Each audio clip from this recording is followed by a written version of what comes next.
তারা জানে না শুধু শেখ হাসিনাকে তাড়িয়েই এদেশের শিক্ষার্থী জনতা খাদ্য হয়নি।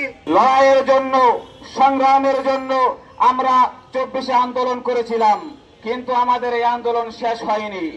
আমরা যে বৈষম্যের বিরুদ্ধে আন্দোলন করেছিলাম, আমাদের ভাইয়েরা, আমাদের বোনেরা জীবন দিয়েছিল যেই দাবির জন্য, যেই বৈষম্য নিরসনের জন্য, সেই বৈষম্য নিরসন হয় নাই।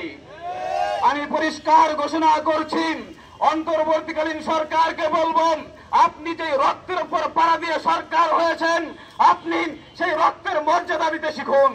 অন্যথায় মনে রাখবেন, বাংলাদেশের মানুষ সহনশীল, ধৈর্যশীল, কিন্তু তাদের ধৈর্যের বাঁধ যেদিন ভেঙে যাবেন, তারা আবারও যেভাবে গণভবনে ছুটে গিয়েছিল, তারা আবার ঠিক একইভাবে যমুনার দিকেও ছুটে যাবে।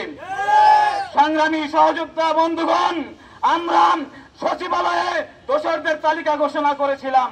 তাদেরকে অপসারণ করার জন্য তাদেরকে নির্দিষ্ট টাইম দেওয়া হয়েছিল, কিন্তু আমরা কোনো ভালো ফলাফল দেখছি না। তাই আজকে এই জুলাই ঐক্যের প্রোগ্রাম থেকে আমরা সচিবালয়ের দিকে যাব, ইনশাআল্লাহ। সবাই যাবেন তো?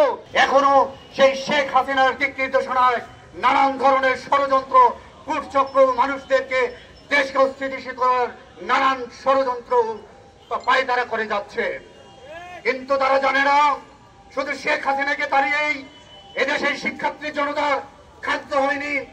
এদেশে যারা অবস্থান করে এখনো দেশকে নষ্ট করার জন্য, ভারতের দাবিদার হিসাবে প্রতিষ্ঠিত করার জন্য বিভিন্ন মন্ত্রণালয় এবং জায়গাগুলি দখল করে আছে, তাদেরকে তাড়ানোর জন্য আমরা সোচ্চার রয়েছি। অতি অনতিবিলম্বে ইন্টারিম গভর্নমেন্টকে আমরা আহ্বান করছি, তারা যেন তাদেরকে বহিষ্কৃত করে তাদের পদ থেকে সরিয়ে দেওয়া হয়। আর না হয় এদেশের শিক্ষার্থী জনতা তাদেরকে প্রত্যেকটি পদে পদে, রাস্তাঘাটে, মুড়ে মুড়ে, ধরে ধরে লাঞ্ছিত করবে।